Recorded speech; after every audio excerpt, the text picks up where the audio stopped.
Hello and welcome. I want to start out today by asking a question. How much time have you spent this week thinking about a problem? Really thinking about it, turning it over in your mind, analyzing it from every angle, replaying conversations, planning what you'll say or do, worrying about how it might get worse. It's not a question that I liked my answer to.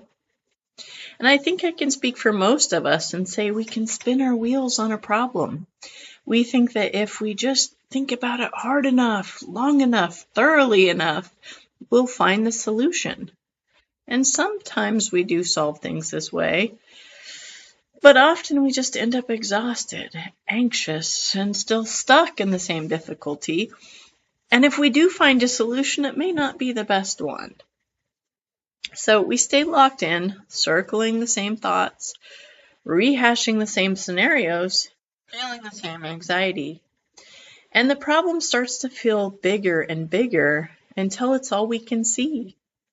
It becomes the lens through which we view everything. We wake up thinking about it. We go to bed thinking about it. It colors every conversation, every decision, every moment of our day. What if there was a different approach? Something so simple it sounds almost too easy. There's a Unity writer named Emmet Fox who wrote an essay called The Golden Key. Fox was deeply connected to the New Thought movement and Unity teachings, and he became one of the most widely read spiritual writers of the 20th century. His work influenced millions of people, including the founders of Alcoholics Anonymous. And in this essay, he offers what might be the most radical spiritual instruction ever. And it's quite simple. Stop thinking about the difficulty, whatever it is, and think about God instead. That's it, the whole teaching. Stop thinking about the difficulty, think about God instead. Now, if you're like most people hearing this for the first time, you might be thinking, that's your solution? Just don't think about the problem? Think about God? Well, my problem is still sitting there? Well, the bills are still unpaid? Well, the relationship is still broken? Well, the diagnosis is still scary? Yes, exactly that. Fox wasn't dismissive of real difficulties. He lived through the Great Depression. He watched people lose everything. He counseled people facing devastating circumstances, and he wasn't suggesting we ignore our responsibilities or pretend problems don't exist. He wasn't saying don't pay your bills or don't go to the doctor or don't have the hard conversations. He was offering a key, a golden key, a way to unlock ourselves from the prison of problem consciousness. Not only did he live through the Great Depression, Fox wrote this essay in the 1930s during the Great Depression. People were facing devastating difficulties, real, serious, urgent problems, loss of jobs, loss of homes, loss of hope, and he told them, stop thinking about the difficulty and think about God instead. That's how seriously he believed in this principle, and that's how powerful he knew it to be. He called it the golden key to harmony and happiness. He said that scientific prayer, which is what he called this practice, will enable you to get yourself out of any difficulty whatsoever. Here's what makes this teaching so radical. It's asking us to do the one thing we're convinced we shouldn't do. We think we need to focus on the problem to solve it. We think looking away from it is irresponsible, avoidant, or naive at the very least. Our culture reinforces this. We're taught to be problem solvers, to face our challenges head on, to be realistic, practical, grounded in the difficulty. But there's a difference between taking wise action and being mentally and emotionally consumed by problem thinking. There's a difference between acknowledging a challenge and dwelling in it. It's interesting that this week, while working on this talk, I came across an article that said the rarest psychological strength today is the ability to be with the unknown. I can't speak for everyone, but I know that drives me to problem-solving thinking. If I don't know the answer, then I'm right there in it trying to figure it out. But what Fox understood and what Unity teaches is that we can't solve a problem from the same level of consciousness that created it or perpetuates it. Charles Fillmore put it this way: the starting point of practical Christianity is to believe that God is the one and only power in the universe. He understood that where we place our attention matters, that consciousness that creates, that what we focus on expands. When we're thinking about the difficulty, we're in problem consciousness. We're identified with limitation and fear and what's wrong. We're seeing through the lens of scarcity and threat. And from that place, even our solutions tend to be limited, fear-based, and focused on what's wrong. We see only what's broken and we expect more of what's been. We brace ourselves for things to get worse. We make decisions from a place of contraction. We plan from a place of defense. Have you ever noticed this? You're dealing with a difficult person and you decide you need to be more careful, more guarded. Bring those walls up, be defensive. So you interact with them, and from that defensive place, what happens? They get more defensive too. The dynamic escalates. Or you're so worried about money. So you make decisions from scarcity. You hold on tight. You say no to opportunities because they feel risky. And that fear-based energy, it tends to create more scarcity. This is problem consciousness. And it can't solve the problem because it is the problem. But when we think about God, about the divine or spirit or presence, whatever you want to call it, we're shifting into a completely different consciousness. We're remembering what's true at the deepest level. We're aligning with something greater than the problem. Thinking about God doesn't mean thinking about a being in the sky judging you. It doesn't mean reciting religious phrases you don't believe. It doesn't mean pretending to feel something that you don't. That means turning your attention to the divine nature of reality. The intelligence that orchestrates galaxies and grows trees from seeds. The love that underlies everything. The creative power that's always present and available. Myrtle Fillmore experiences truth directly. When doctors told her she had tuberculosis and she wouldn't live long, she didn't focus on the disease. She focused on the presence of God within her. And she affirmed, I'm a child of God, and therefore I don't inherit sickness. She shifted her consciousness from the problem to the presence, and she healed.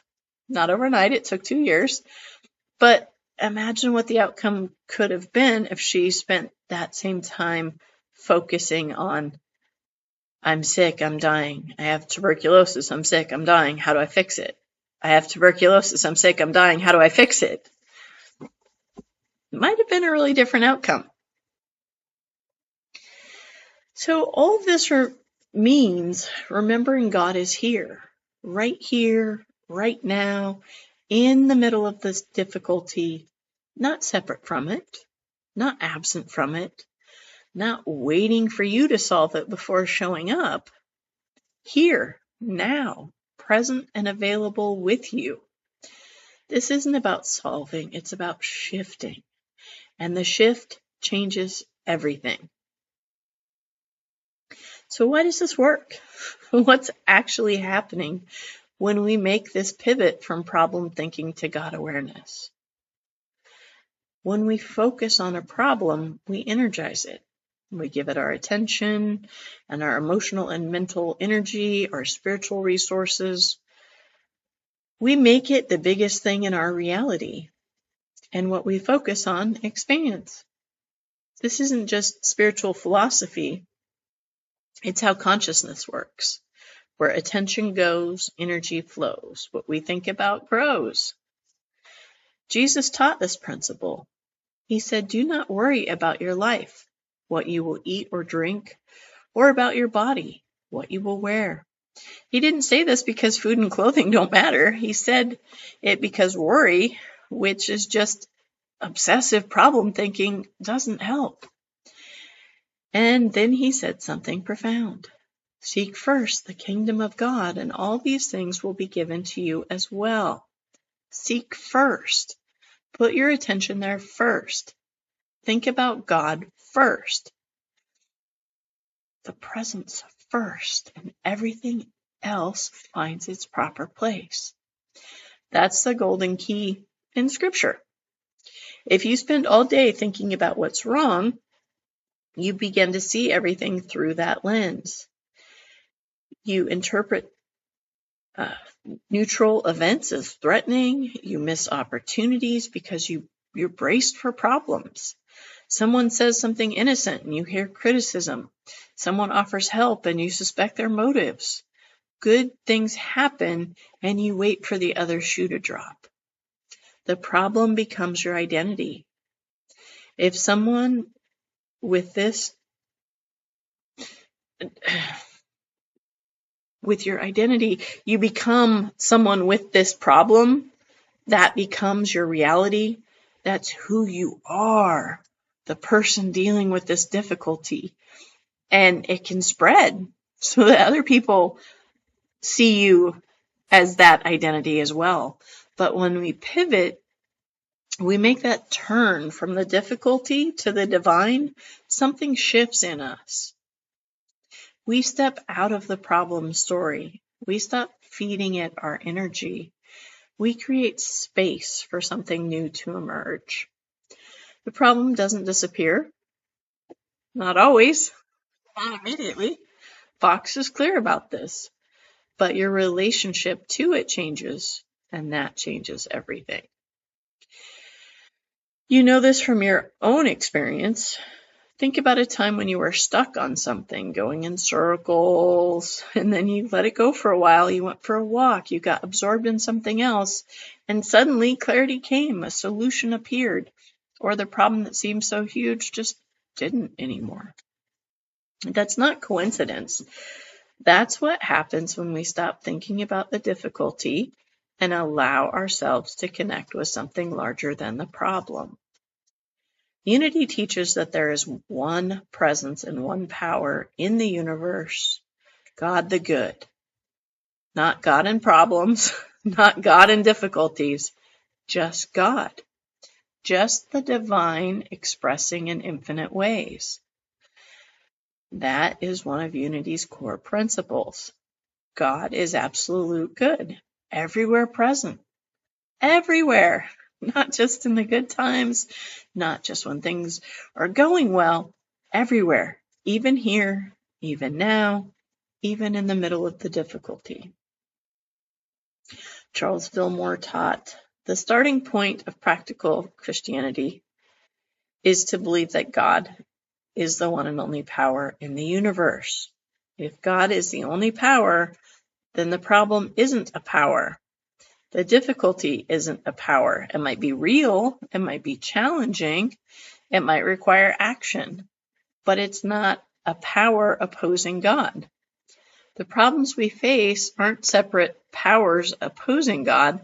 They're places where we've forgotten the truth, places where we believe in limitation instead of infinite possibility, places where we've identified with fear instead of love, places when we've lost touch with the presence that's always here. The golden key works because it helps us remember. It redirects our consciousness back to what's actually true. Not what seems true in this moment, not what feels true in the grip of fear, but what is true at the deepest level of reality. God is here, the divine is present, love is the fundamental truth. Infinite possibility is available right now. You are held, supported, guided, loved beyond measure. When we align our consciousness with that truth every moment, even imperfectly, solutions emerge that we couldn't see before. Paths open that weren't visible from problem consciousness. We access wisdom, creativity, courage, peace that we didn't even know we had. Not because we solved the problem, but because we shifted our relationship to it. So how do we actually do this? How do we practice the pivot from problem to presence in real life when the fear is real and the problem is sitting right in front of us? It starts with noticing. Noticing when you're in problem thinking, when you're spinning, analyzing, worrying, rehearsing, when you're mentally arguing with someone who isn't there, if you're worrying about the future and seeing catastrophe around every bend. Just notice it. You don't have to judge yourself for it. Just notice, oh, I'm in problem thinking right now. And then make the turn. Stop thinking about the difficulty, even mid-sentence, mid-thought, and think about God instead. This is the practice. And the key is that simple. And you can do it anytime, anywhere, any circumstance. You might silently say something like, God is here. Divine love is present. I rest in spirit. All is well. Unity has a beautiful affirmation for this. God is my help in every need. I am guided by divine wisdom. I let go and let God. These aren't just nice phrases. They're redirection of consciousness. They're ways of turning from problem to the presence. You might bring to mind something that helps you feel connected to the divine. A sunset, a moment of peace, a sense of being held, a place in nature that fills you with awe, the smile of a baby. The Psalms say, be still and know that I am God. Be still. Stop the spinning. Quiet the problem thinking. And know. Remember. Return to what's true. You don't have to believe it perfectly. You don't have to feel it completely in that moment. You just have to make the turn. Redirect your attention. Choose a different focus. And here's the thing. The problem thoughts will come back. They will. A lot of times I'll do it quickly. And it's not failure. It's just how your mind works, how we're conditioned for it to work, especially when we're in the habit of problem thinking. So when the thoughts come back, you simply pivot again. Stop thinking about the difficulty and think about God instead. Again and again and again. 10 times, 100 times, 1,000 times if necessary. This isn't about getting it perfect. It's about practicing the shift, building the muscle of redirection, choosing moment by moment where to place your attention. Fox says you can do this anywhere, anytime, in the middle of a difficult conversation, while you're waiting for test results, when you can't sleep because you're worried, when somebody's yelling at you, when you're opening a bill you can't pay, or watching your credit score fall. Anywhere, anytime, any difficulty. Stop thinking about the difficulty. Think about God instead. That's the practice. That's the golden key. If you want to practice this in your daily life, simply notice it and try the pivot. You may be surprised at how often you get the chance, and that's good. Each pivot is a choice for truth. Each redirect is an act of faith. Each time you turn from the difficulty to the divine, you're remembering who you really are and what's really true. Let's practice this together now. I'm going to lead us through a meditation where we have the opportunity to practice. So go ahead and get comfortable wherever you are.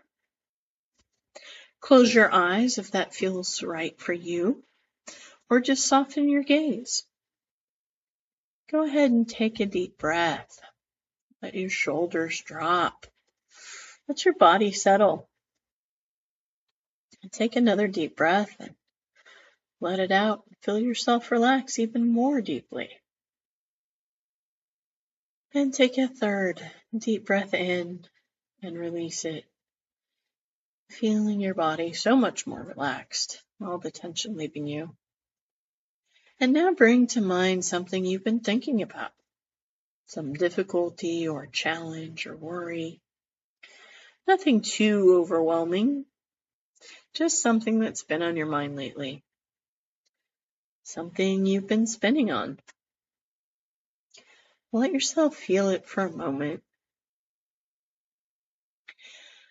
Notice where it lives in your body. Notice the thoughts that come with it, the stories, the fears, the questions. Just notice without judgment. Now we're going to practice the pivot. We're going to stop thinking about the difficulty and think about the divine instead. Begin to turn your attention. Gently, easily, let the problem thoughts soften and fade into the background. You're not pushing them away or resisting them, because that will create resistance. Just let them fade. You're simply choosing to look in a different direction. Think about God. Think about the presence that's here right now. The divine intelligence that breathes you. The love that holds you. The spirit that surrounds and fills all things. You might sense this presence as a light, as warmth or peace, as an ocean of love. However you sense it is perfect. Let yourself rest here. You don't have to do anything. You don't have to fix anything. Just be here in this presence, held, supported, safe, and loved. God is here, right here, closer than your breath. The divine is not separate from you or from this moment. It's not waiting for you to fix the problem. It's not absent because things are difficult, but here, now, present with you. All is well. All is held in love. Rest in this truth. Rest in this presence. Let it fill you and surround you. If problem thoughts arise, that's okay. Just gently pivot again. Stop thinking about the difficulty. Think about God instead. Return to presence. Now we're going to move into a minute of silence. Simply be, rest in the divine, and if thoughts come, that's okay. Just gently return to the presence. There's nothing you need to do. Just be.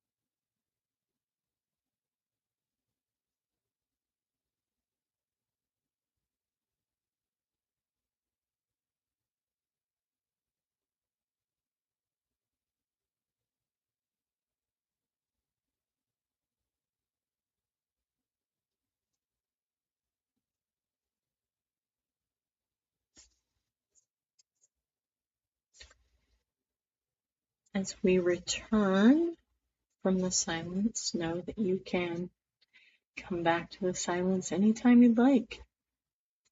But for now, take your time. There's no rush. Whenever you're ready, become aware of your body and your breath, and open your eyes. Notice the space around you.